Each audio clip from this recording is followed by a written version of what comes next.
going to call the meeting to order. Wellsco regular meeting, 18th of March, 2021. Start time is 7:31. Let me share my screen here.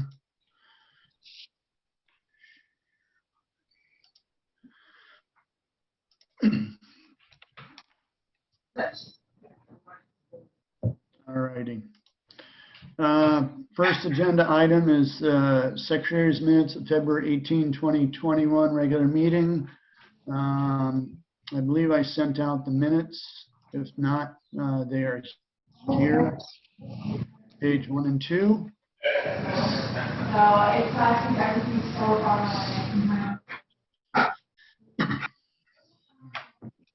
I make a motion that we approve the minutes of February 18th, 2021.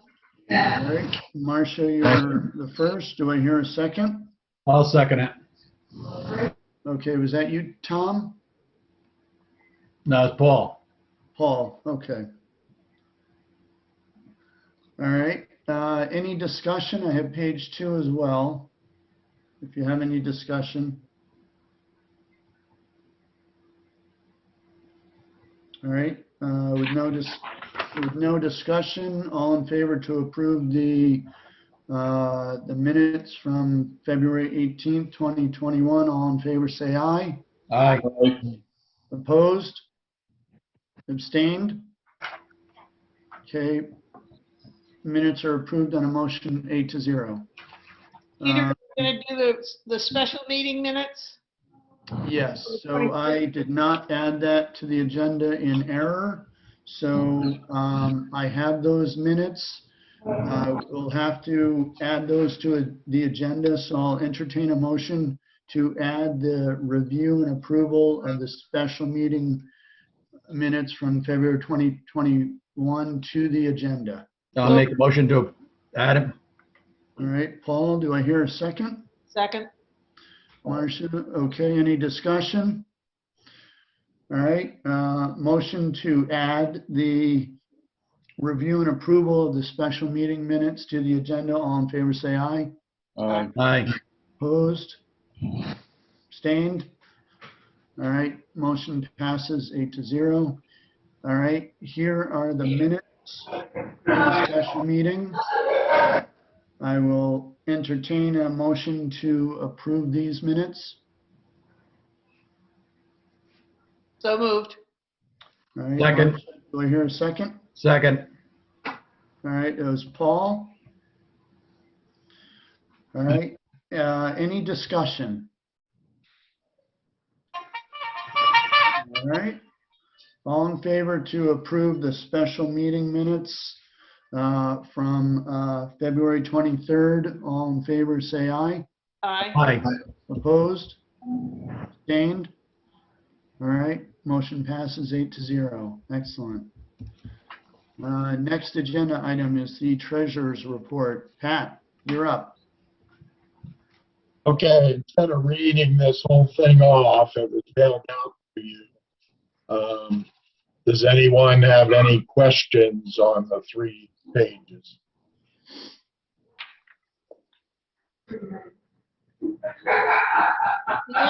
The only question I have is on the boat supplies. What did we purchase for the 199.61? We've got gas, fuel and oil for 58. What was the boat supplies? Because I didn't. The chief warden went to Defenders and the Boat Inc. and bought some chain and some other things, shackles. You're breaking up, Pat. I can't hear. The chief warden went to Defenders and to Boats Incorporated, bought chain, shackles, other things that were needed for the river. Okay. Thank you.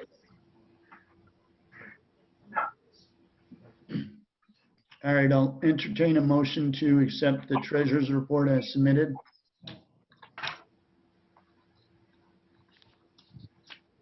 Motion to approve. Paul, do I hear a second? I'll second. Larry. All right, any further questions or discussion? All right, motion to approve the treasurer's report as submitted. All in favor, say aye. Aye. Aye. Opposed? Abstained? All right, motion passes 8-0. Excellent. Next agenda item is the chief warden's comments.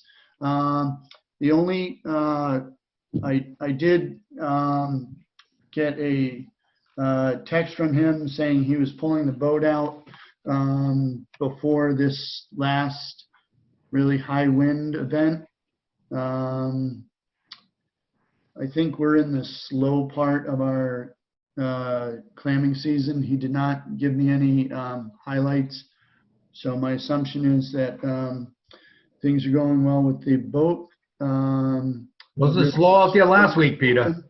What? It wasn't slow out there last week. It All was right. very, very busy out there last week. Good to hear. Yeah. All righty. Peter, do you know how long, is the boat still out now and has it been out for the whole month? No, it hasn't been out for the month. He takes it out during high wind or high wave or storm events. I think he is very proactive at taking it out when he needs it. So when he needs to And he puts it right back in protect again, us. is that it? He watches the weather, and if there's a gap of good weather, I'm sure he puts it back in. Hey, Paul. Yes. When it was busy last week, did you see the wardens out there at all? No, I did not. Okay, thanks. Thank God.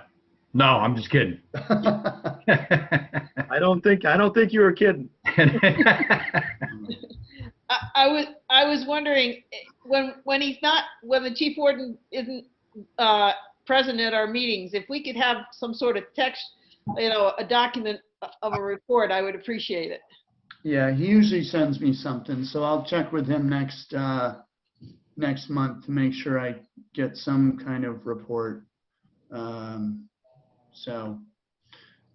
Oh, Peter, excuse me, I just got a text from Kathy Barnard that she's waiting to join the meeting. Okay. Yes. Yeah, I can see that. Yes. Okay. Excellent. All righty. Moving on to old business, discussion, potential action on the recreational oyster regulations. That was one of the things that Chief Warden Schmiel did send to me, was that the number of oysters, I guess he went to his, I don't know where he went to find out the number of oysters that could fit in a 2-gallon bucket. But it was up around 50 or 60.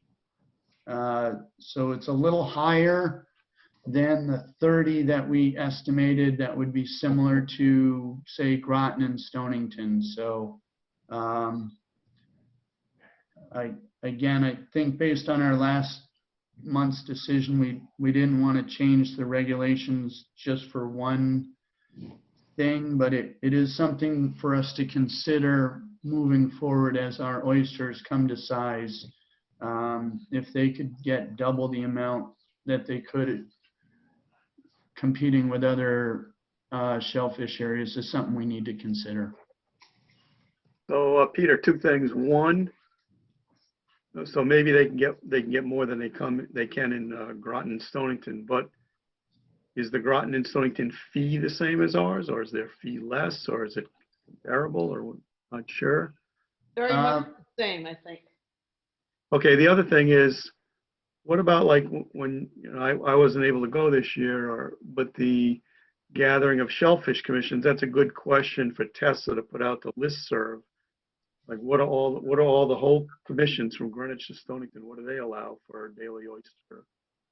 Yeah, and that was something that was I didn't include it in this slide deck, but we did review in the previous meeting that all of the other commissions, what their oyster fees were. Yeah, I have it right here. Let's see. Yeah, Let's see. There aren't too many that, I think Groton and Stonington were pretty much the only ones that separated out.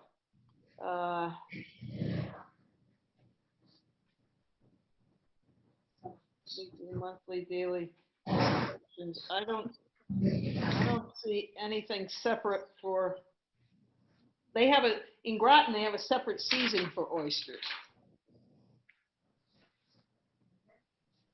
All right, well, it looks like we're okay, leaving it the way it is. There's no, There, yeah, for right now, I would agree. Just a comment that we close oystering from May to August. So Right. I was thinking if we could come up with some posters and maybe get the day to run a little thing that people voluntarily wouldn't take oysters in April, and kind of do a write-up that we're trying to protect the population. I don't know whether they're going to be big enough to harvest anyway in April. So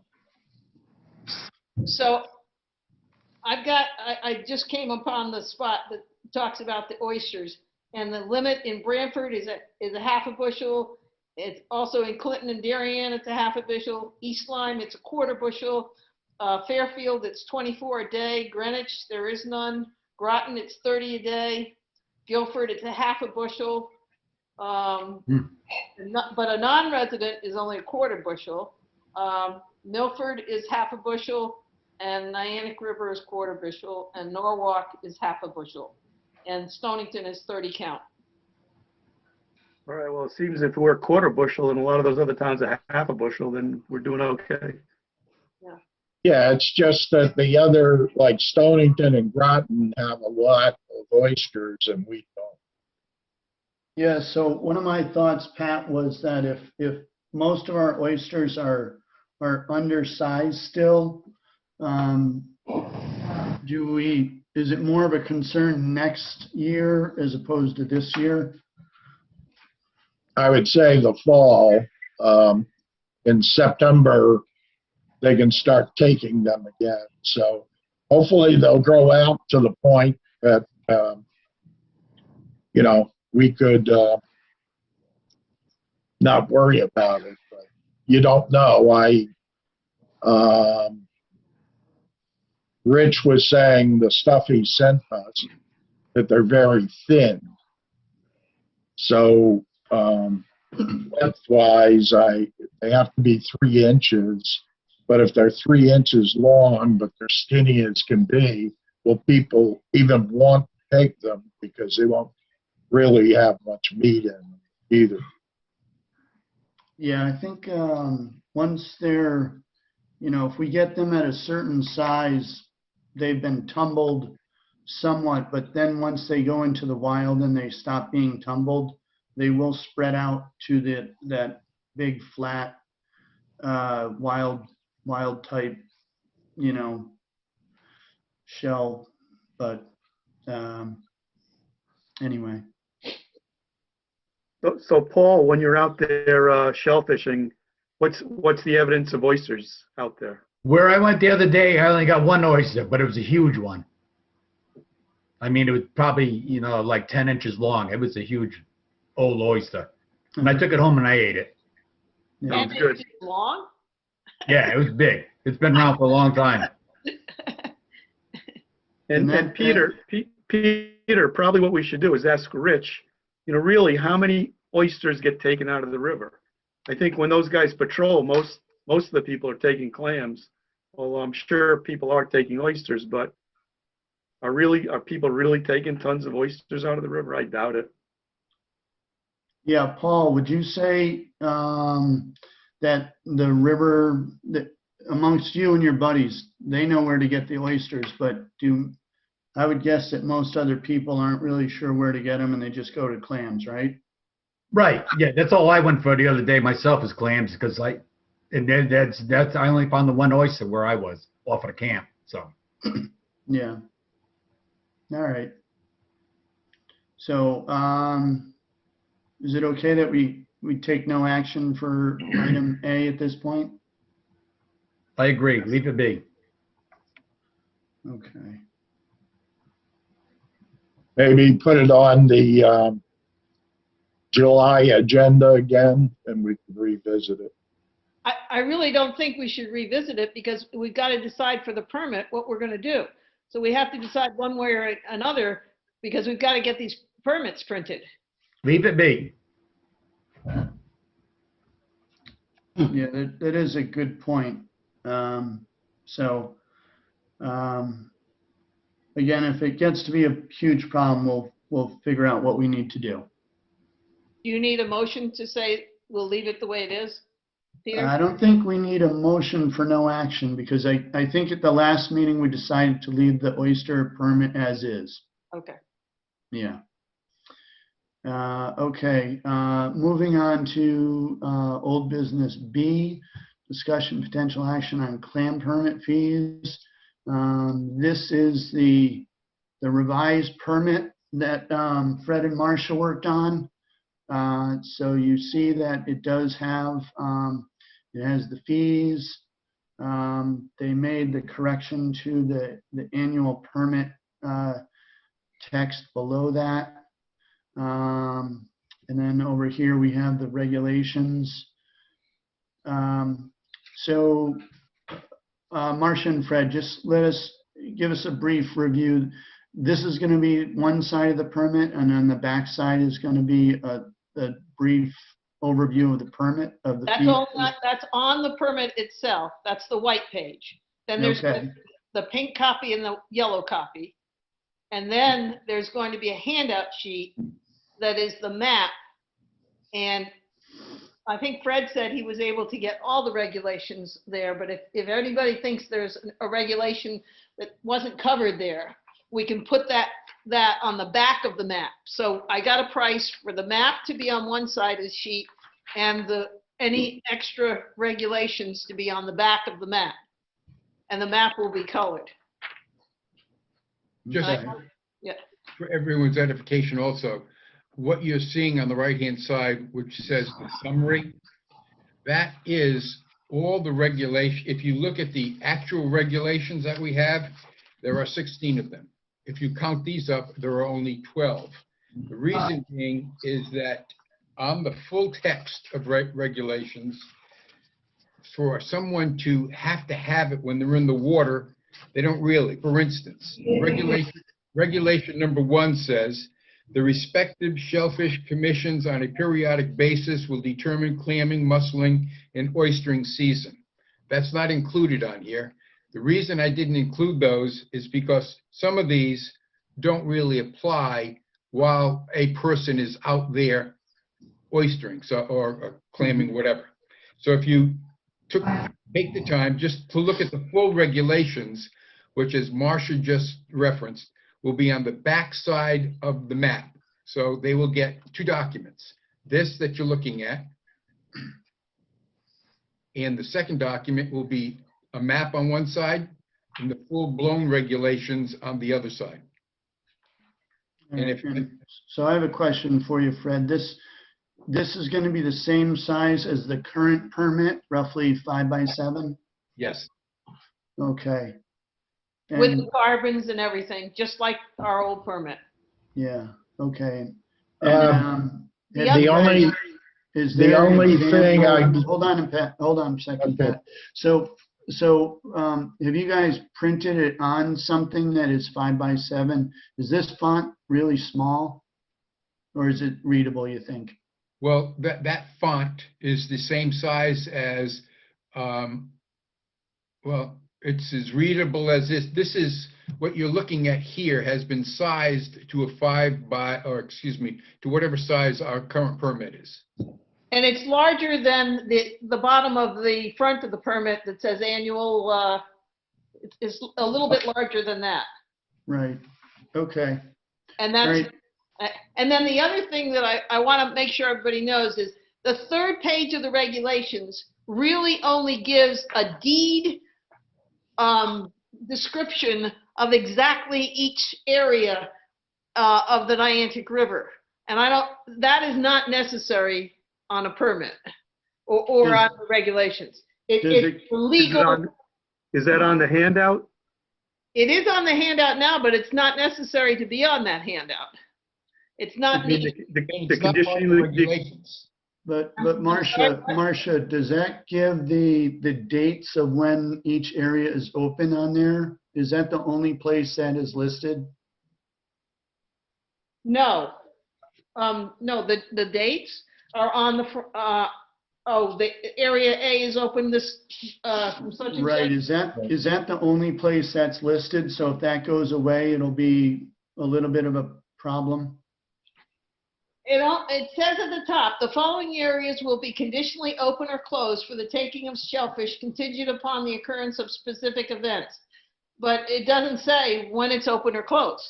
So at the bottom of each paragraph, I believe it lists the dates. Oh, okay.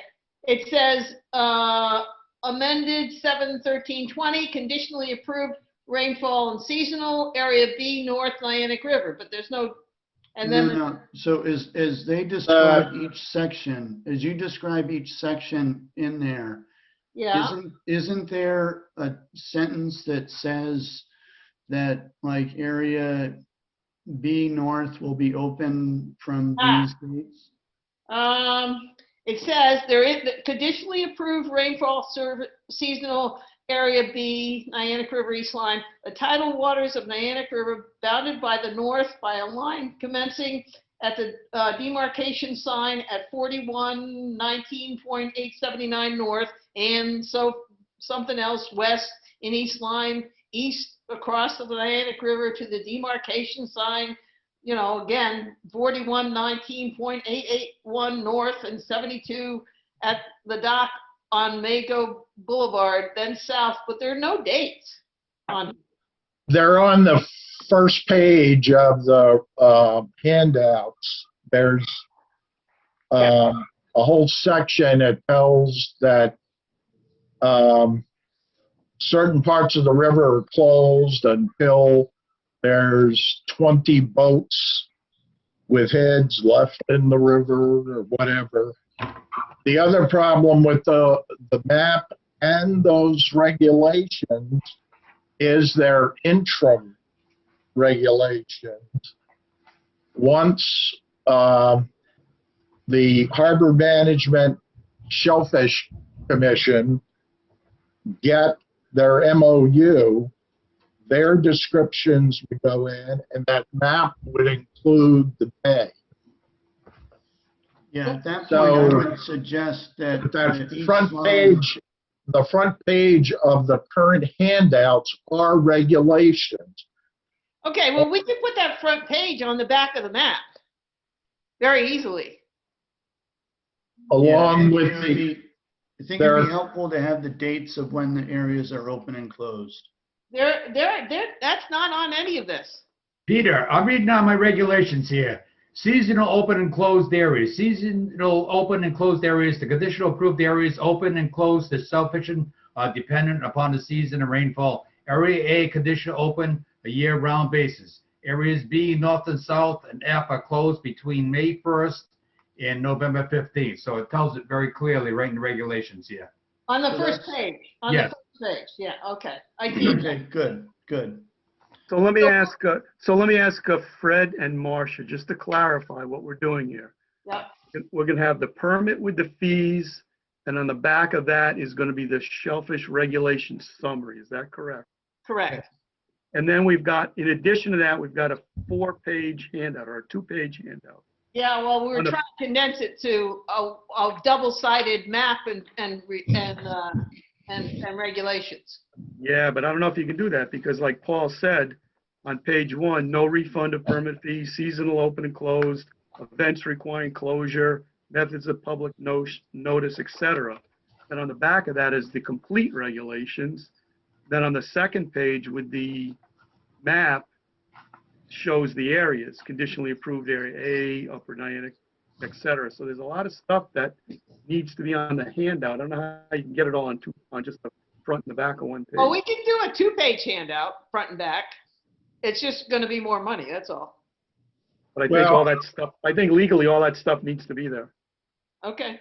The reason I was printing the regulations in black and white and then printing the maps separately, because if we used to make that a booklet, and when you made it a booklet, if one of the pages has a color on it, then everything in that booklet, the town is going to charge as though they're color. I Is that- got a price for the color map and a black and white on the back. And if we add another page of a black and white two-sided, it will be less, either equal to or less to than our one-page handout with the color map on one side. Can I Okay. ask a question? Why are we going to both sides of the pages? Why don't we keep it a single side the way they are right now? Why would you want 4 pages when you could save a tree and put it back to back, and it's also less money when you put it back to back? I like it the way it is, but if you all want to approve going to double page, go ahead. No, Why Paul and Marcia, I think you guys are talking about the same thing but differently. So, Paul, could you repeat what you were saying? I like the regulations the way they are. They're on four pages right now. They're all on the front page. You're not turning the page over, looking on the back.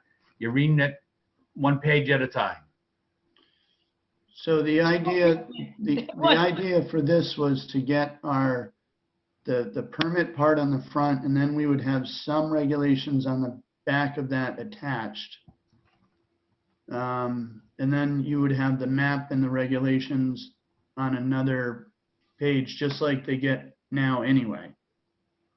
Is there a reason why we want to change it from the way it is right now? Except for saving a tree. Because the current permit, Paul, doesn't have the regulations on it, Correct. link. So we're putting them on the back of that document so that when somebody's out there with their permit, they see the regulations are in hand. I would venture to say that 99% of the people do not walk out there and clam with 4 pieces of paper in their hands. No. Okay, so that was the intent here, to make sure that they had with them what they needed to make sure that they weren't violating anything and they knew what their rights were when they were out there. So that's the reason the permit is the way it is. We could ask the Bureau those descriptions of the demarcation, since we have the map and the map has coordinates on it. Could we delete all those descriptions from the regulations? Well, it seems as though Groton gets away with it, because when I was doing the research, Groton does exactly that. They put their map on one side and they put their regulations on the back side. And then they've got one sheet of paper that they've got to take care of instead of 4.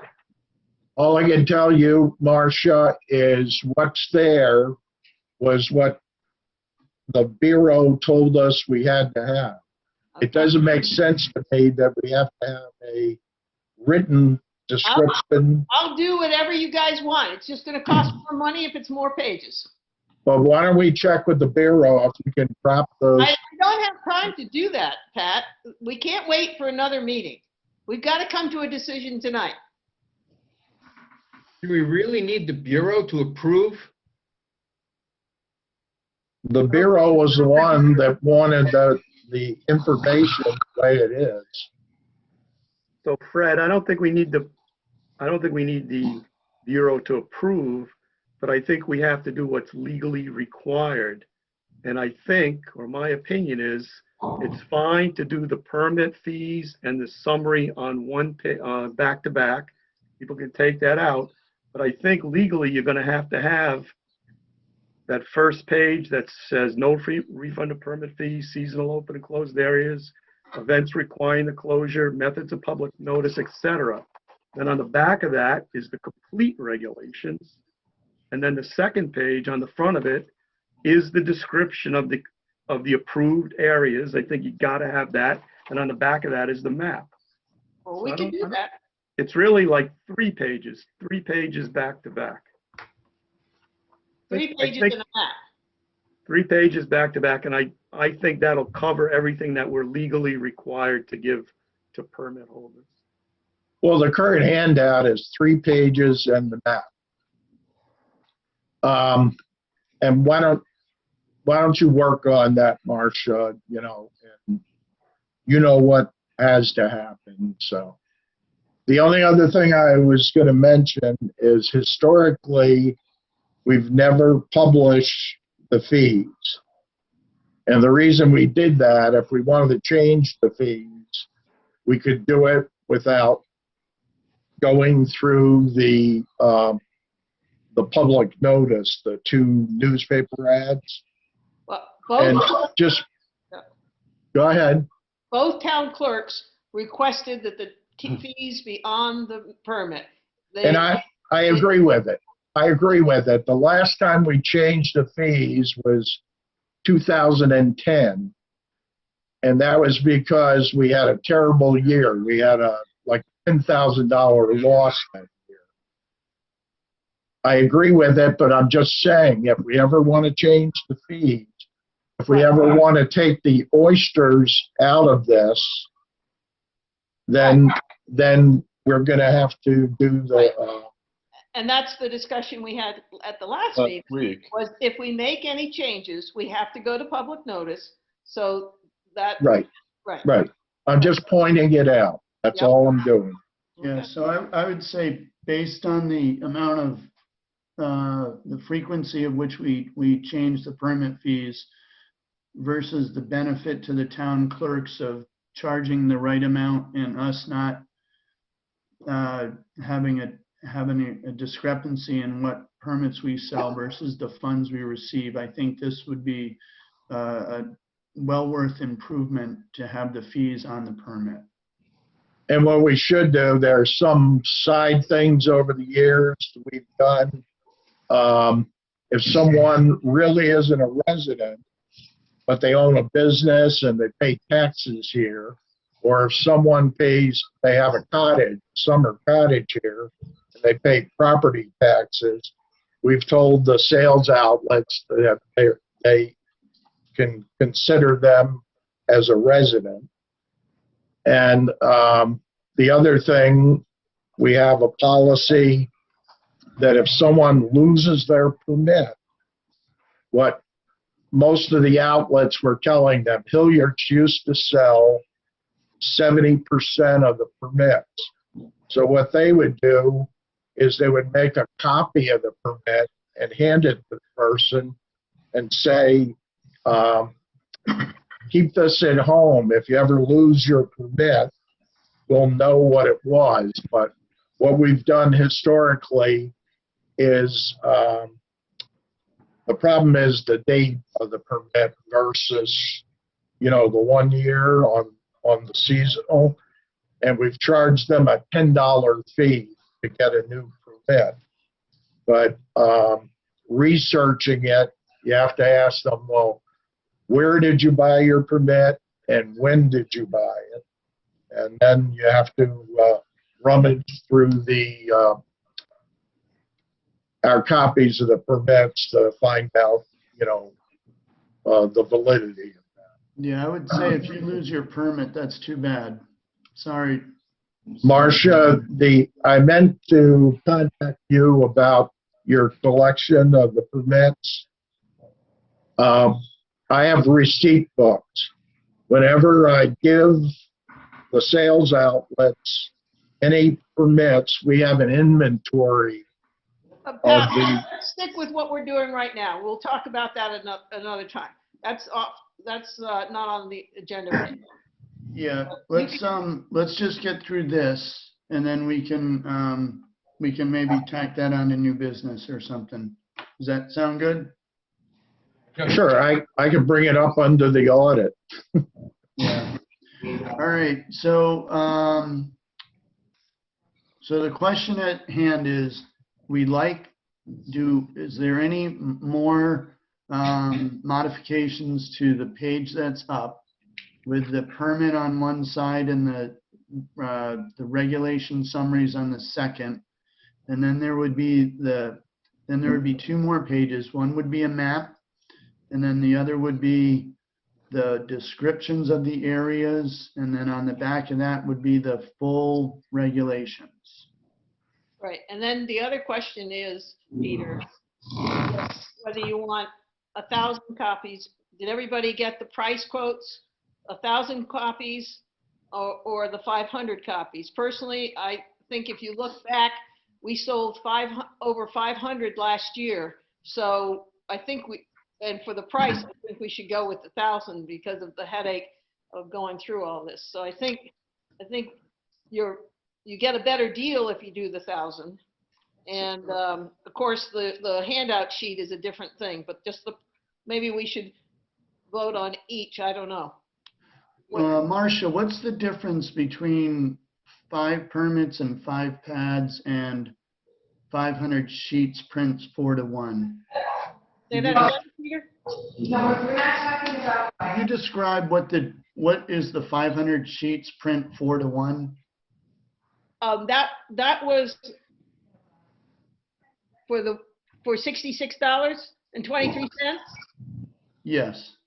That was the map on one side, color, and regulations on the other side. Okay.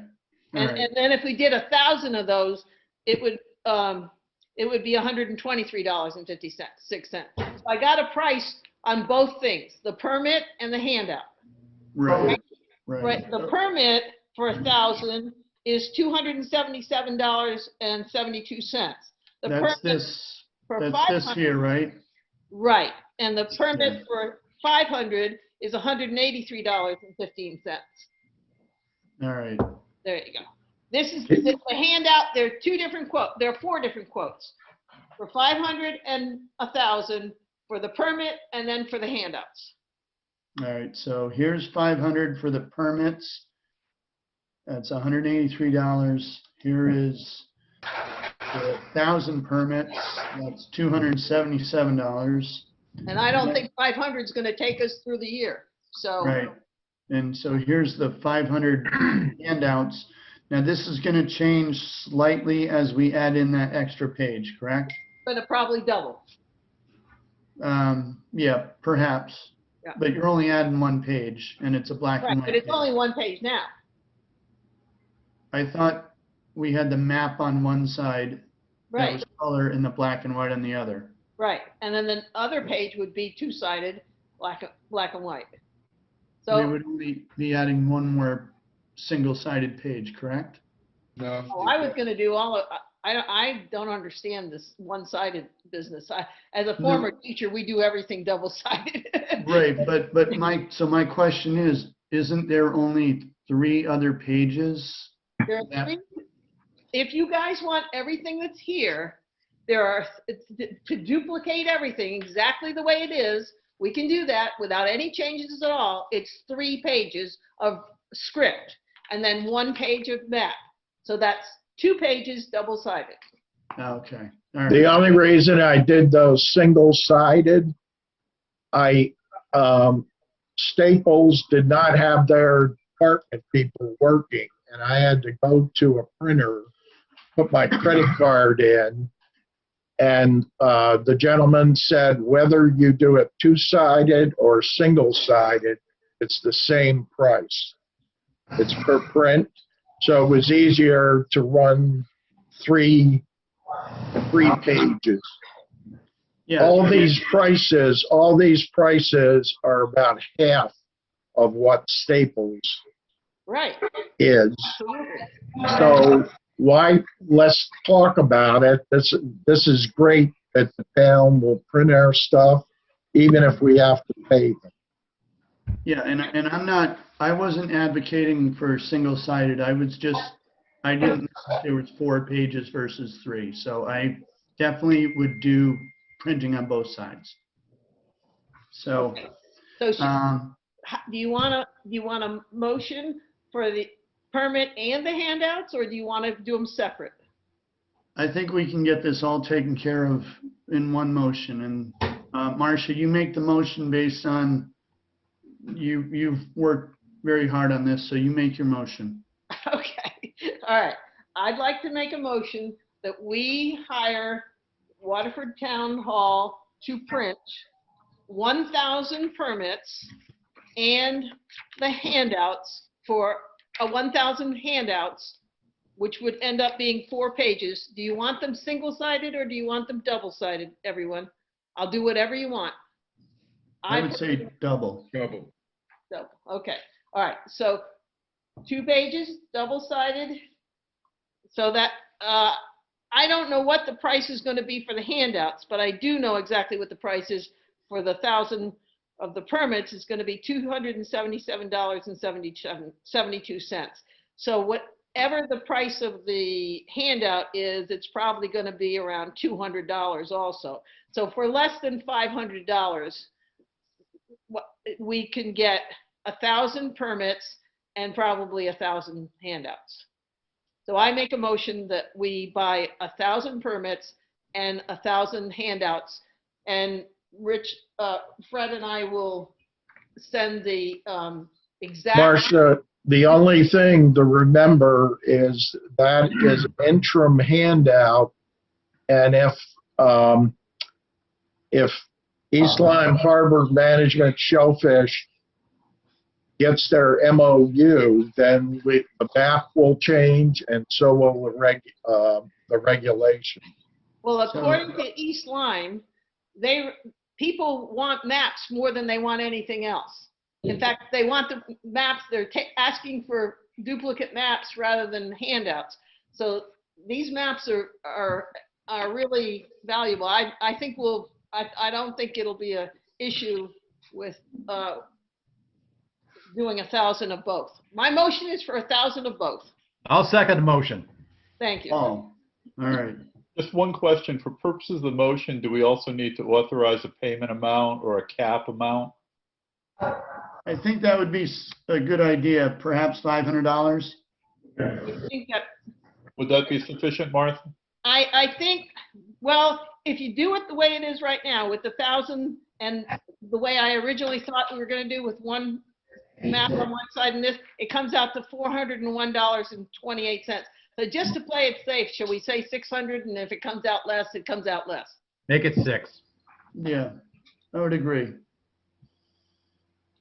I have a question, just, and again, Marcia, just so I understand, we're gonna have 3 double-sided pages, is that correct? Yes.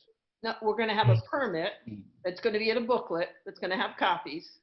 And then we're going to have exactly what we have now, but it'll be 2 pages of handouts because it'll be back to back. Right now it's 4 pages. Right, so the permit is They're the in permit book- is one piece of paper back to back, is that correct? Yeah, that they can put in there, and then they have copies that we take when I go and Understand, get the copies. okay, The handout will be exactly like this. It will not change because, okay? We'll just put it back to back. Rick, All right. how Go ahead. soon do you think you're going to have your MOU? not sure. Well, the other thing with the MOU is even if they change the MOU, is there a period of time before it goes into effect? Yeah, it's a lot of people have to approve it. I don't think that's an issue. I think we That's can- what, And again, they sell so few permits. It should not be our responsibility to hold back because East Lyme Shellfish and the Bureau of Agriculture, the Bureau of Agriculture is not pressing East Lyme Shellfish to update their MOU. And again, it should not be our financial burden to deal with an issue between the Bureau of Agriculture and East Lyme Shellfish. That, if it comes down to it, we should make East Lyme Shellfish print out 5 permits and maps for their year at $5. It doesn't even matter. It's trivial. I don't think we should worry about this too much. read. So. Also, the amount of money that we get from East Lyme Shellfish, whether that money gets transferred over or not, that will cover any permits that we have to deal with. So again, I really hope this is not anything that's going to hold this up. Is there any further discussion? All right. So the motion on the table is to order 1,000 permits, maps, and the other handout material from the town of Waterford, up to $600 costs. And I believe that is the motion. All in favor, say aye. Aye. Opposed? Abstained? All right, vote passes 8-0. Thank you. Fred And and Marcia. I'll get those done as quickly as we can and get them over to the town halls. All right. Fred and Marcia, thank you for working on this. Much appreciated. No problem. All right. Old business, review of insurance policies and coverage. Fred and Pat, do you have any updates for us? I've been out of the loop on this for close to a month now, so I don't know. Okay. Pat, do you have any update? The update is that if the two towns aren't going to cover the workman's comp, then we should go ahead with the Liberty Mutual coverage. Fred did have the question about that exclusion form. I did send everybody the state statutes on workman's comp that appointed and elected officials do have to fill out that exclusion form. And we have to decide if we go ahead with Liberty Mutual. Workman's comp is mandated. Now, the only time that the wardens are on land working are one of two things. When they're taking water samples down the Milford, and when it's bad weather, sometimes they will patrol by land. They'll drive around. Those are the only two times.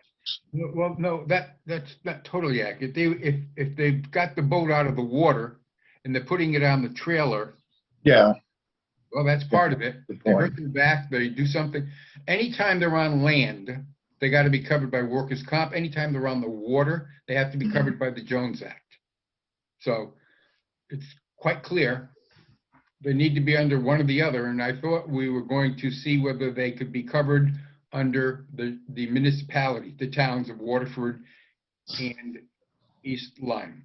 Okay, so I have a response from the East Lyme First Selectman related to my request that we meet with him related to workers' comp. And you can see that he does not have any favorable opinion on the wardens becoming part of the East Lyme's workman's comp. Then it asked Rob Brule to respond, and Rob Brule did not respond to my email or Mark Nickerson's email. So he doesn't seem interested either. Did you meet with them, Peter?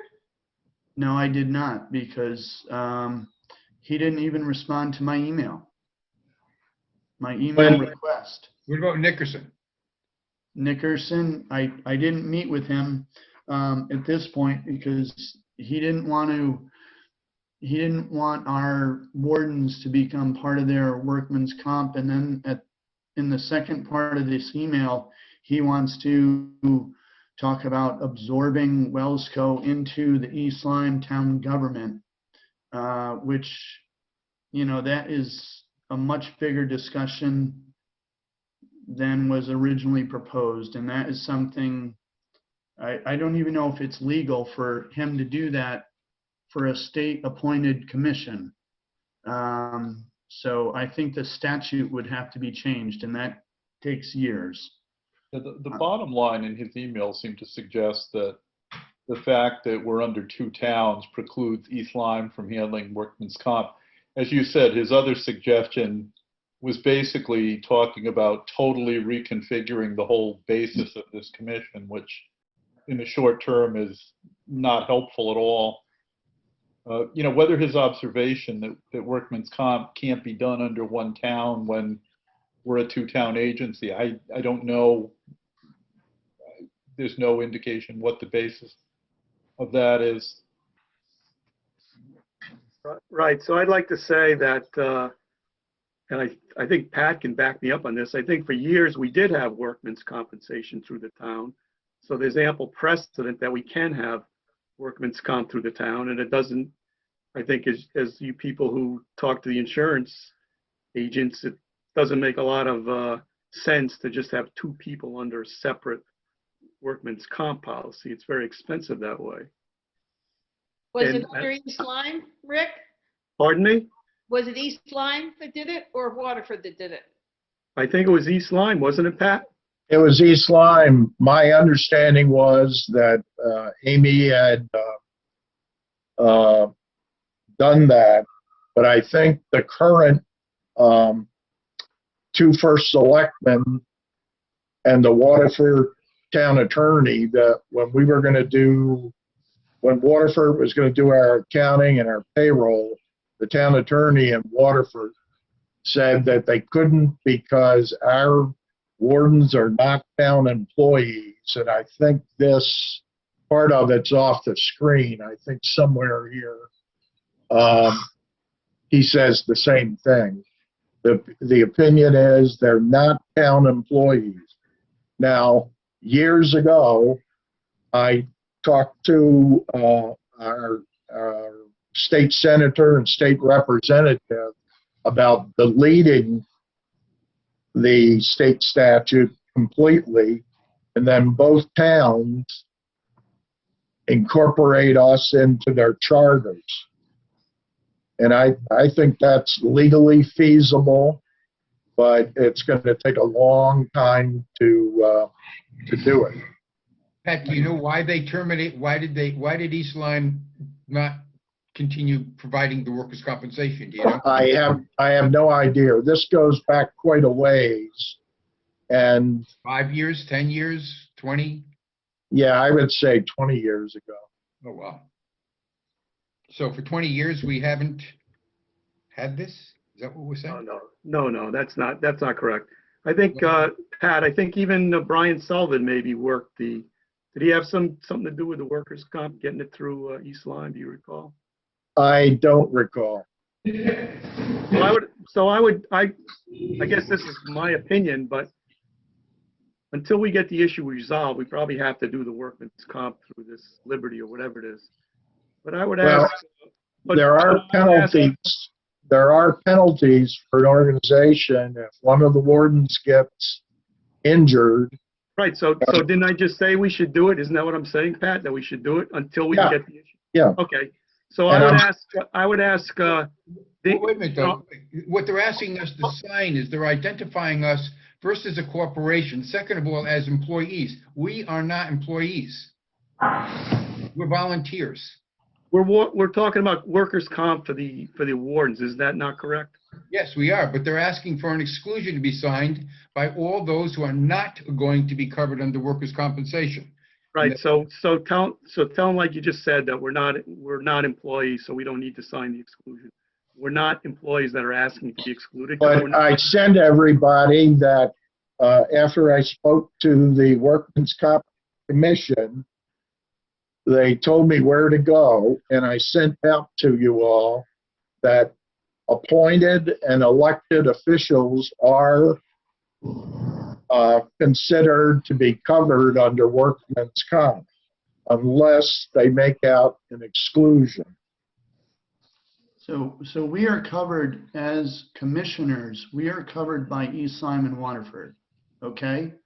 So we as commissioners do not have to worry about it, but the wardens do not have that extension from the town, so the workman's comp is only applied to them, not us. Right, but But the insurance company wants the exclusions because if we don't fill out the exclusions, then they're gonna add the 8 of us to the insurance policy. but the form that you sent us is not, it claims we're employees, and as Fred said, we're not. But the state statute says appointed or elected officials But are that's not what the to be form says. covered. The form specifically says employees. So Pat, the insurance company had some kind of minimum they would charge. They said it's not even, there's not really a cost benefit for doing just 2 employees. So even if they added us all, is that going to add to the price, or is that just going to be the minimum anyway? I can't answer that. So I would like to ask a question to Dan Cunningham, if he's still here, our ex officio. Is he still on the line? I did see him before. Is he still there, Peter? He's still there. Let me unmute. Dan, can you unmute yourself? I'm trying on my end, but if you could unmute yourself.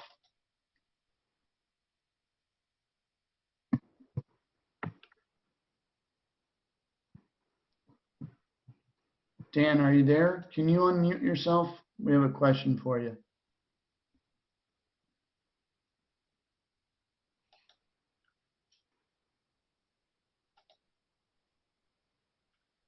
I'm having trouble unmuting Dan. Okay, well, I'm just going to ask the question anyway. I think in light of the fact that we did have workers' comp for many years through East Lyme, I think Mr. Nickerson is incorrect in his characterization that we can't do it. And I think it's a non-starter that we're going to become part of, an East Lyme commission. We were set up as a state commission with reason. There was a reason it was set up this way, because we have jurisdiction over the river and the political boundary is in the middle of the river. So I would say, because there's precedent that we did this, and we believe that the commissioners, as Pat said, elected or appointed officials are covered under the town's workman's comp, that Mr. Nickerson is not correct that we can't use the wardens under the town policy. And if it adds a couple $100 to the town, we're happy to pay for that. So that's my question to our ex officio. He's still out there. Dan, are you there? Can you try and unmute yourself on your end?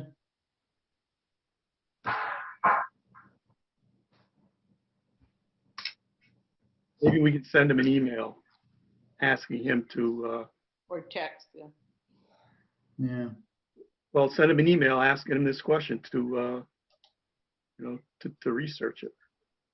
I would think that we have to do something to get our wardens covered. I definitely. Well, I think we said that. I think we've got to go with the Liberty thing, at least Right. for now. And if we find out some point in the future that we can do it through one of the I agree. towns, I we agree. can cancel it and it'll be, prorated.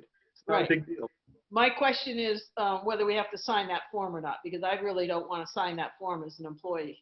And I'm not going to sign it as an employee. I thought I crossed out the word employee and It doesn't make it okay, just because you crossed it out, Pat. All right. Okay. So, all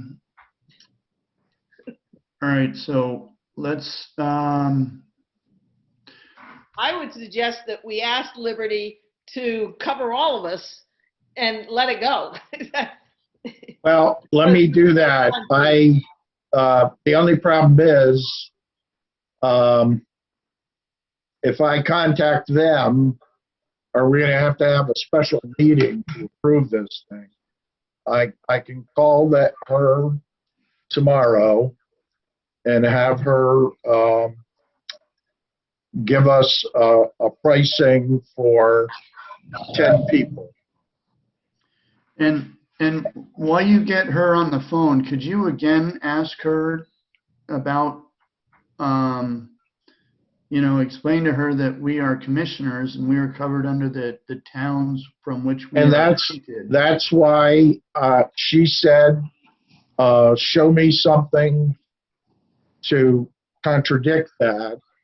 And when I went to the state statutes, it does say that appointed or elected people have to be covered unless they fill out the exclusion form.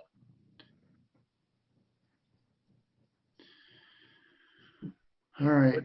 But If I send you the email from Rob Avina stating that we are covered and you showed that to her, would that suffice that we would not need that coverage? I can't answer that. I'll have to ask her. Yeah, so let me forward you that email from Rob Avina where he clearly states that we are covered under the town's, policies as commission members. And that should be it. Okay, I can approach it that way. Yeah. And the other thing is, if that works, then we have to, who's going to sign the application? I would suggest Peter. Yeah. All right. Do you have the fee for the workers' comp insurance that we could possibly approve tonight? It was $1,500. That was their minimum charge. All right. So I would entertain a motion that we approve, again, add a little bit to that, but up to $1,800 for the workman's comp for just the wardens. And we can move on from this. And then we will further discuss with the towns and with the hopes that we can cancel this policy in the near future. Fred, is that a strategy you would endorse? Definitely. Yes, that is exactly how you have to pursue it. I mean, when we spoke with the agent, the premium for the two wardens amounts to about $200 and some odd, but because of handling and everything else, that's why it comes up to the 15. Usually workers' compensation is predicated on primarily two things: exposure, which we as commissioners don't have any real dangerous types of work, and the other is payroll. And since we're not being paid, it shouldn't affect anything. So that 1,500 that will probably be the charge, and you'll end up with your coverage with everybody being covered. All right. So you guys can modify this motion, but I would like to make a motion that we allocate up to $1,800 for the workman's comp of the wardens. If there is some requirement that we are not able to get out of, then we just cover all of us. As Fred said, the cost shouldn't go up with 8 unpaid commissioners. So anyway, does that motion sound good? Do you want to modify it? What do you think? Sounds good. I'll make a motion for what you just said, Peter. All right, the motion is that we authorize up to $1,800 for the workman's comp. Ideally, it will be for the two wardens. If that doesn't work out, then we'll cover the whole commission, and we will further investigate with the towns from here. So Paul has made that motion. Do I hear a second? I'll second it. All right. Any further discussion? Yeah, I got one question. What brought this all about anyway? I mean, how was everybody covered before, or were they not covered? So during our annual review of our policies, it became apparent to us that there were some areas that we were undercovered, some areas that we probably didn't have good coverage or coverage at all. And it was during the annual review that this came to light. Very good, thanks. So The marine coverage letter that we got, they actually specifically had a dark line and it said, "You are not covered for workman's comp through us." And that stimulated the crew coverage on the boat, the Marine. And then when we started checking into the workman's comp, I had called the HR person at East Lyme Town Hall, but she'd check into, are we covered over there? And she never got back to me after several calls. And did you ever talk to her, Peter? No, I did not. Okay. But she was new, and I think she was up to her ears with everything going on. And so you've got Mark Nickerson's comment, and you've got the Waterford Town Attorney's email. So we'll submit that to them and see what the Liberty representative, I'll get a hold of her tomorrow morning. And she did send me an email, what's going on. I think she copied Fred too. And I emailed her back that we were meeting tonight and I would get back to her tomorrow. All right. All right. Motion on the table is to expense up to $1,800 to cover our workman's compensation. And we will continue to investigate possible coverage by the towns. That's the motion made by Paul, seconded by Larry. All in favor, say aye. Aye. Opposed?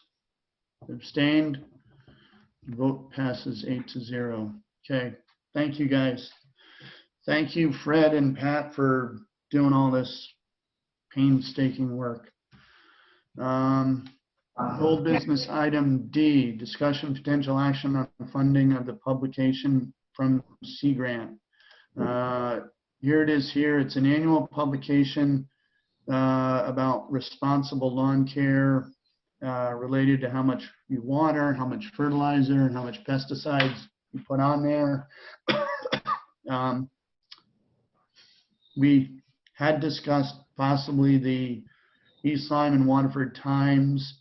The first committee that I approached this with was the Niantic River Watershed Committee, and they kind of thought that it would be best in the day. At this point, with so many groups, you know, it's hard to make a decision if everyone has a different opinion. So I hope we can stick with the day. It's a full page ad, it would be $1,221.80. Split 6 ways would be $203.63. The plan is to have it run in the March 28th Sunday edition. I think that's well timed related to fertilizer. So far, the contributing parties are the Niantic River Watershed Commission, Waterford Shellfish, Waterford Harbor Management, East Lyme Harbor Management, Shellfish, and the Niantic River Advocacy Coalition.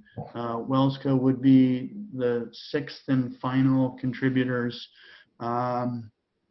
So again, everyone's name is going to be at the bottom of the publication down here. It lists everyone that's going to contribute.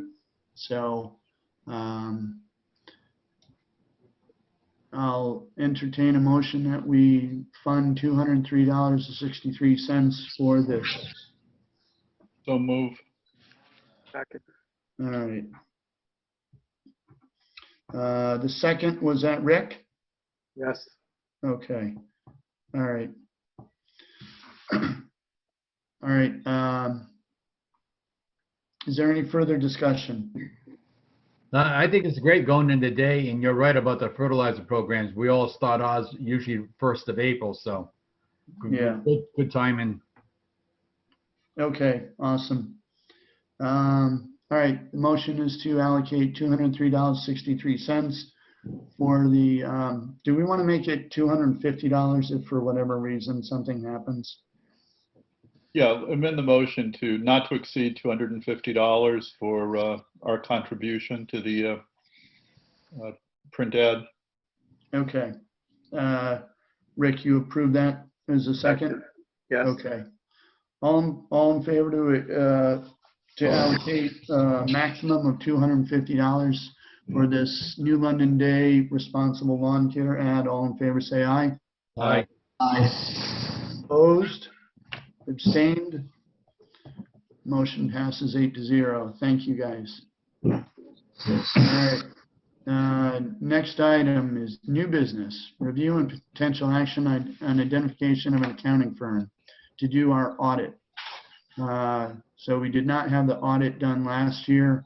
Members of the Waterford Finance did ask us why not. They seemed satisfied with the COVID excuse, but I think we are still going to have we're still going to need an audit from that year. So Marcia was able to find 2 accountants that would consider an audit for us. Here's the first one, Susan Jones. There are 3 different prices considering the level of audit performed. That's one.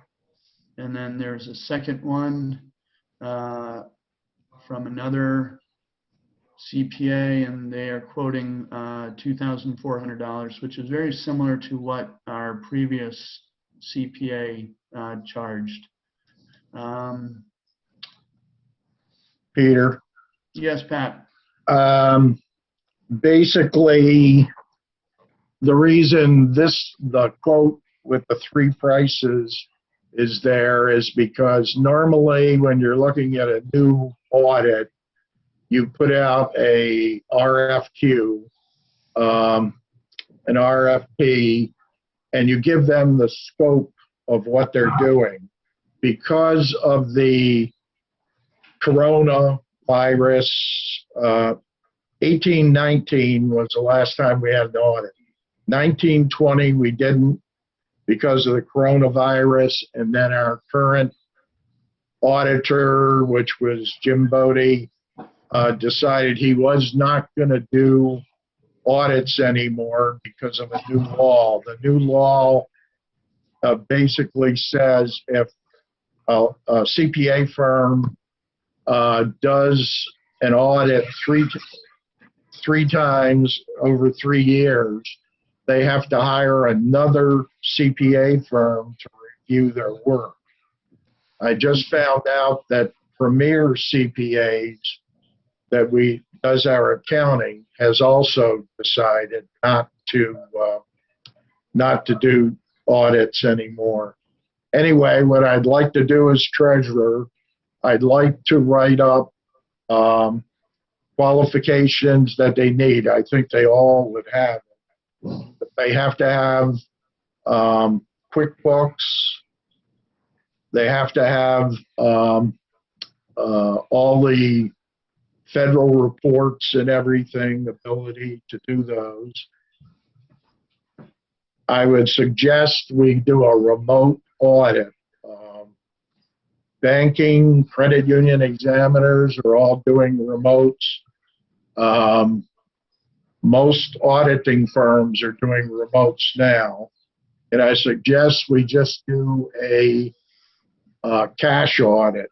Cash, when I say cash, that's an accounting phrase, but all our checking account, our money market account, and all of our CDs are cash accounts. And what I would look into is if Chelsea Grattan Bank has the ability to let them into our history, but not be able to do transactions. And then Premier, we can come up with a USB memory stick and download all the QuickBooks from July of 19, July 1st of 19 until, and I'm suggesting we don't do the audit until after we close the books on June 30th. We're 9 months into the current fiscal year, so we might as well wait until July after this fiscal year is closed, and then have them do it. And I can write up a scope of how we want to do this, and I'll talk to them before I write it up to make sure they agree. But a full boat audit. Sorry? Can't hear me? We can hear you, Pat. I think there's some background noise, so just continue on. Okay. But that's what I would suggest as treasurer, because they don't know, a normal audit is a company, or they have a building, they have an office, they come in and do it. The way Jim Bodie used to do it, Amy would take a laptop that she was doing QuickBooks and her payrolls on down and deliver all the other documents to him, and he would have them for probably a month.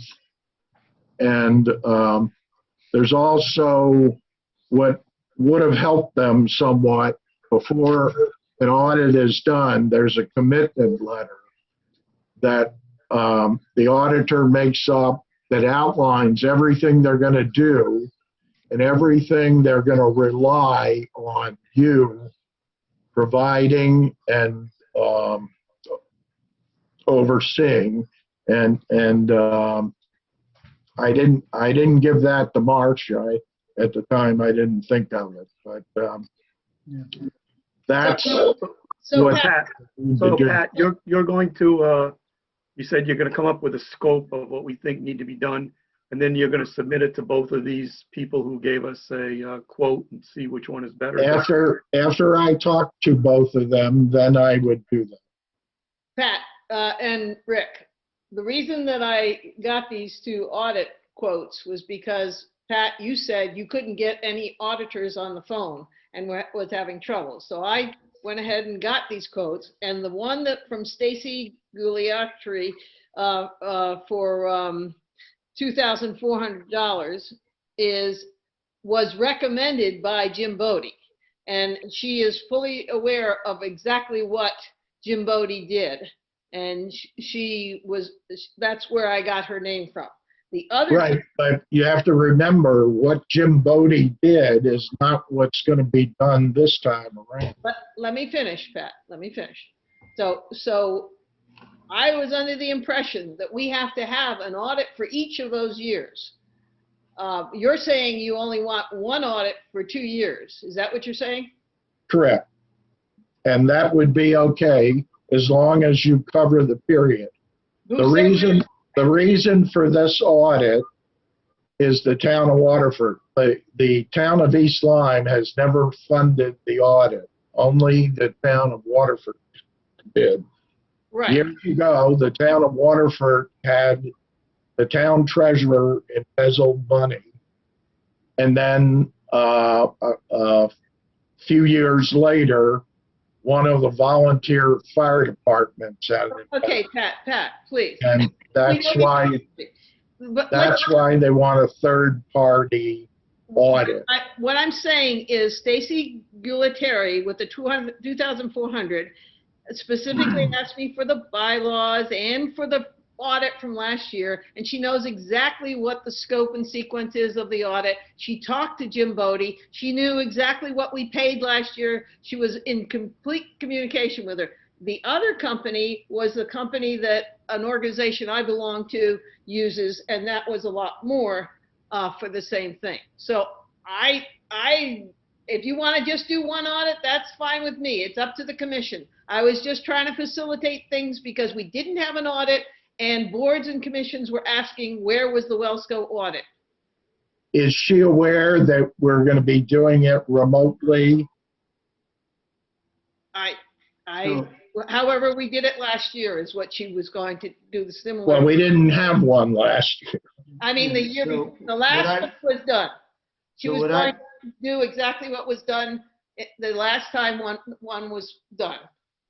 Right. What I would support is that Pat could communicate with Stacy and give her, just confirm. I'm sure what she saw and everything gave her a lot of information, but I would feel comfortable having Pat just confirm that she knows the scope of the audit and she's comfortable with the quote. And then I do think it would be good for us. Again, it'll be 2 years of audit, so we would have an audit for every year as covered by the Waterford town. But I agree with Pat, if we're coming up on the end of our fiscal year, then we might as well have them do them together. But the prices are going to be $2,400. Correct. I accept that. I understand that there's 2 years worth of audits. So Pat, why don't you go ahead and take care of it? That's fine with me. I only did it because you said you could not get a hold of an auditor. So go ahead, take it over, contact Stacy and contact the other company, or I will, if you'd like, contact Sue Jones and tell her we're not interested in that one at all. I would say no, let me contact them both, because once they find out it's a remote and it's a 2-year period, they both may adjust their pricing. Okay, I will send them an email saying that you will be contacting them and Okay. Proceed. And once I get this insurance thing out from under me, I can I've got a couple work projects coming up in the next couple of weeks, but I will jump on it. Pat, like I told you a month ago, if you need help, let me know. You want to take care of this insurance thing? Are you going to bounce in and out of it, or you want me to do it, or what? No, if you want to call her tomorrow and go through everything we just talked about. I'll do that. And Peter, send Fred that town attorney opinion that we're covered, the commissioners are covered by the town of Waterford, and see if she will accept that and pass it on to the insurance company. All right, will do. All right, so no action taken on this new business that needs a vote. Pat will review this with the CPAs and report back to us at the next meeting. Right, and I'll email them and tell them that Pat is taking over. Yeah, and could you CC Pat on that email, just so you guys, I'll CC you as well, Peter. All right. All right, new business item B, purchase of clams and oysters in 2021. Fred had this request. I think it's a good idea so that we are a little more proactive in identifying the shellfish companies and maybe putting in our order a little bit ahead of time so that we don't get stuck perhaps like we did last year. So Fred, do you have any more thoughts on that? No, I've got the information. I'd be more than glad to do it. It's if someone else wants to do it, that's fine. I'll pass on what I have. I know last year one of the sticking points was, how much did we want to, how much did we want to spend? Because in talking with these people, they all want to know, well, what kind of volume are you looking for? So I think we need to, I can make contacts just to see if availability, but we need to be thinking, either make a decision tonight or be thinking by next meeting, how much do we want to allocate to clams and oysters? I can't pull it up because of being in Zoom, but when we made up the budget, we put a figure in there for purchase of stock. Oh, we did? Yeah, All that. but I don't, I can't. Is there a way to drop this down? I don't know. Yeah, I think it would be a good idea, Fred, if you did reach out to your sources from last year to just check in about if they have any extra this year, if they think they'll do better, or, just to touch base with them. Okay.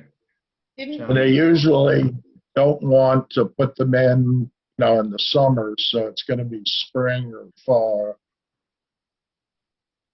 Well, okay, Pat, if you can share with me what we budgeted, that would be helpful. Yeah, after the meeting, I'll send it right out to you, Fred. Okay, thanks. And we give up on thoughts of scallops or what? Yeah, the scallops have been, I think we'd all love to have scallops, but I think they're a money pit that we don't understand. And it's, clams live and oysters live, and it might just be more prudent to go with what works. Paul, the other problem is there's no sources for seed anymore. The last seed we bought was from New Jersey. The Bureau has not hired a pathologist, so we can't bring anything in from out of state until they hire a pathologist. And Didn't we get some from Tim before? We did get some from yeah, Tim, and he's had, I don't know what kind of luck he's had before, but even if he had awesome luck with his seeding and spawning, I'd be hesitant because the river just doesn't seem to be in the right place for a scallop reintroduction. Because he sells them down a shop now, the juvenile ones. Yeah, that would be. And they're really good. Yeah, if we could figure out a way to get them in the river and live, that would be great. It's amazing. They grow great out in the bay, but they don't grow in the river. Yeah, and that could be just a number of conditions that we don't completely understand, and we might be better off buying clams and oysters. I agree with you. Yeah. So, all right. So no action related to this agenda item that requires a motion. I'll put in the minutes that Fred is going to reach out to the commercial sources to inquire about potentials for this year. All righty. Next item, email to First Selectman regarding the Wellscope dock condition. I have emailed the Waterford's First Selectman twice related to the town dock condition. Rich Meal, our warden, has sent me a picture of the disrepair. I have sent that to the Waterford First Selectman and have gotten no response. That's very unfortunate. can you share those pictures with us as well, Peter? Yeah. I'll send them out after this. And whose responsibility is it to maintain the dock?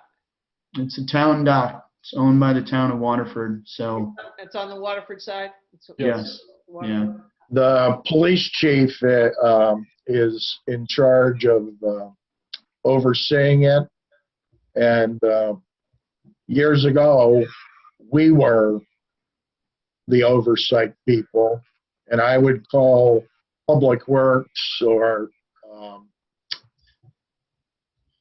a private firm to come in and work on it. And since the police chief, the last two police chiefs took it over, as I said to Peter in an email, one of these days, if that piling connection lets loose, the boat's going to be connected to it. It's either going to go up the river or out into the bay, and it's going to be bumper cars all the way. So, it's, and even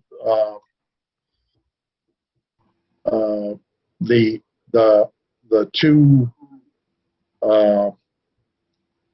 portions where the pump boat ties up and where we tie up, the surface is breaking up on the top of it too, which isn't good if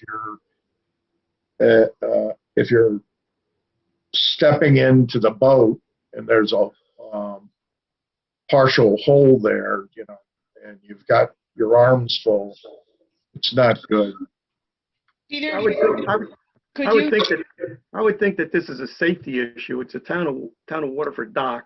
Yeah. Yeah. It's not just Wellsco there. It's the Southeastern Connecticut police boat is there, and the pump out boat is there.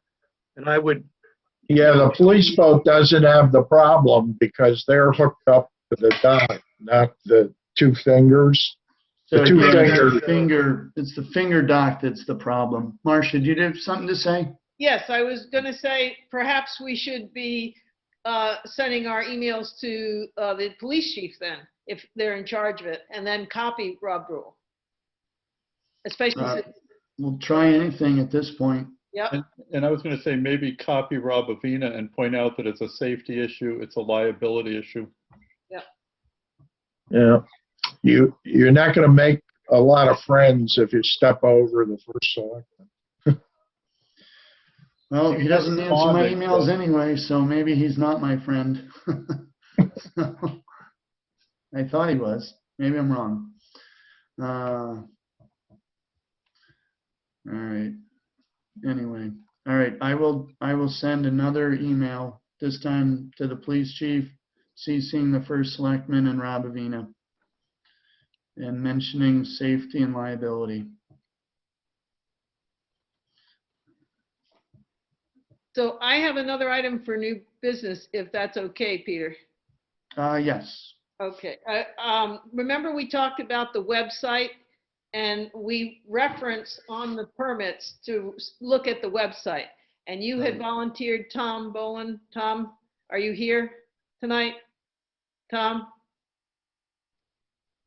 He is here. Few minutes ago. Tom? So I just want to confirm that Tom is going to update that, and we can give him all the information that needs to go on there. And, is he here? Tom, can you unmute your line on that? I'll try and do it on my end, but it doesn't seem to. There we go, Tom. So, Tom, do you feel comfortable doing the websites for East Lyme and Waterford?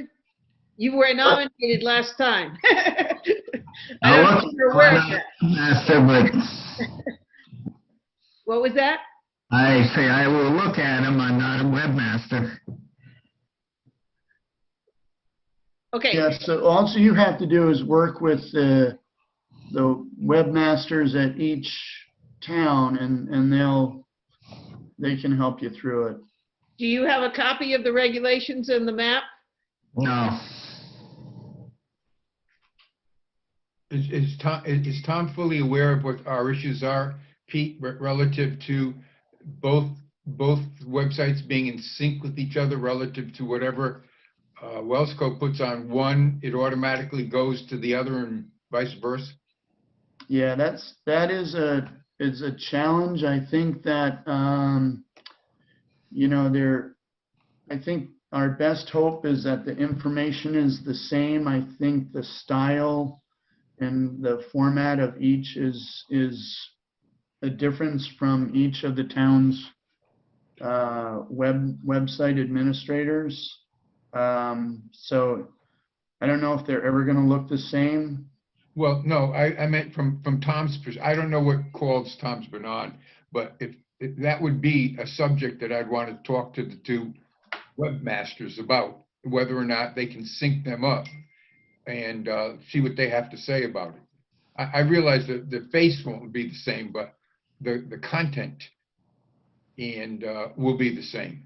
I think that's where we've been having a problem. It appears on one, but it doesn't appear on the other, or it's different information also. Yeah, I think Tom, we do you usually feel get the same. If not, I could take a stab at it, but if you want to do it, Oh, what I need is to know the different things that are a problem right now. So I have a list and I can go and talk to them with. we just want the same thing on both websites. Yeah, but I heard you wanted to have it, one was changed, the other would automatically update. That And would be awesome if that would happen. possible depending on the software they're using. those are the types of questions I'd be asking them. You know, tell them what our problem is if you had them together, and then what would they recommend for a fix? Well, yeah, but I need to know the list of problems, so So would you do that for next meeting? I'll try. Okay. You can pick up the regs and everything at Town Hall, at the East Lyme Town Hall, Okay, okay? The 4-pager, the map, and then the 3 pages of regulations. and they have a copy of what we want to use with the new changes and everything? We haven't changed anything. That's what we voted on tonight. We voted not to change anything. Oh, Keep it all the same. Tom, I can send you the copies of the regulations and the map. Okay, yeah. All right. I better Thank wait. you, Tom. okay. All right. Ex officio comments. Dan, Good evening. hey there. Hi. Not too much tonight, but I know that there's still negotiations and talk going on between the two towns regarding the boundary line in the Niantic River, and I have a sense that maybe something's moving forward on that to try to finally get that resolved, hopefully before the season really gets going this year. So that would be nice if that could get resolved. The other thing is, I was studying our capital plan, and we have been putting money away for to re-engine the shared police boat between Waterford and Niantic. So I think that's going to happen. I think relatively soon. So there's money out there for that. Other than that, nothing else really that would affect Volsco that I'm aware of. Can you pose that question to him, Pete, now that he's on the phone? Yeah, Dan, previously in the meeting, we were discussing our insurance policies and coverage, and our wardens were in the process of updating their workman's comp. And in the past, we've gotten workman's comp through the town of East Lyme. We're not 100% sure of how it worked, but Mark Nickerson said that was not going to be possible. And we're just wondering if there's anything that you could do or look into, or you know, if we would pay the towns of East Lyme or Waterford any cost increase that they would incur related to that, but we would, if we could get onto your policy, again, just for the wardens and just for the workman's comp, that would be very, you know, logical and efficient. Do you know how it's been done in the past? Or did they not have it?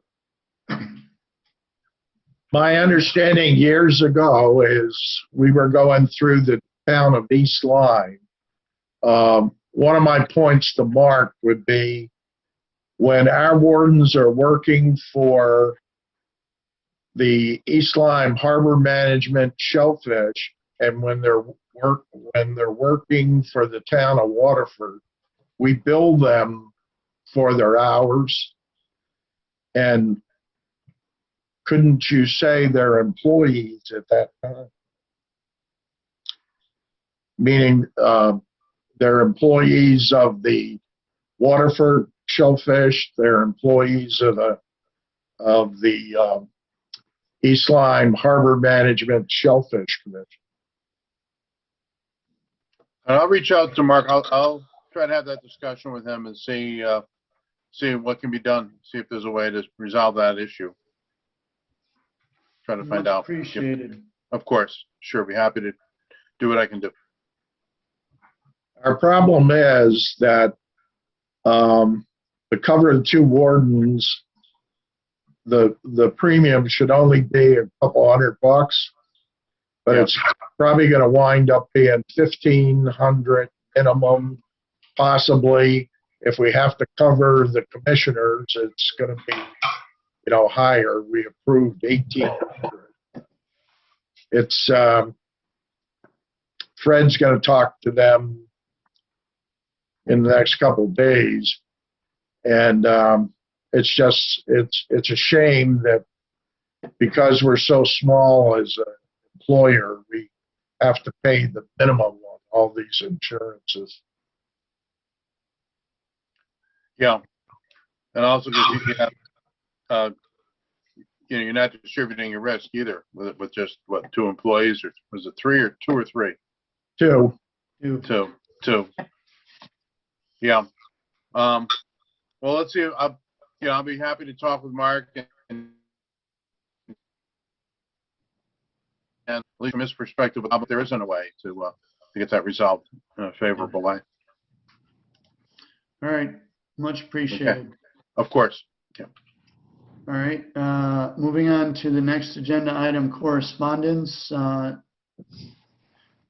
Here's something I got from the town of East Lyme for the POCD planning. They are looking for someone from our commission to discuss, to be on a subcommittee or to be part of, you know, a group of people that would help them implement their plan. It should probably be one of the East Lyme commissioners. Yeah, I agree. So, you know, Tom, Paul, and Rick and myself, if we could review this, and if, you know, if one of you guys has a strong interest in this, I think it would be beneficial to have a seat at the table, or at least a voice to try and get them to implement things that would be, you know, definitively pro shellfish. So anyway. So if you want, I'll call him up and see what it's all about if you want me to. Yeah, that would be great, Rick. Thank I don't you. think it necessarily needs to be someone from East Lyme. We're talking about the whole river here. True. And they sent it to the Wellsco, not East Lyme Shellfish Commission. They sent it to Wellsco, which is Waterford-East Lyme. Yeah, but it's related to the East Lyme plan of development. So. Right, but it impacts the river, as it impacts the river. Okay, so would you rather do it? You can do it if you want. I'd be happy to. Okay. All right, Marcia, you're up. So All right. who do I contact on that one? I'll send this to you, and There is, no, where'd it go? Yeah, you already sent it to us. Yeah, I think I sent this out. Yeah, I've got it. All right. So it says to contact Jean Lindo, and there's a phone number there or an email. Okay. So, all right. I think that brings us to public comment. I think there's a couple people on the line from the public. If you are interested in speaking, unmute your line, give me your name and address, and the floor is yours.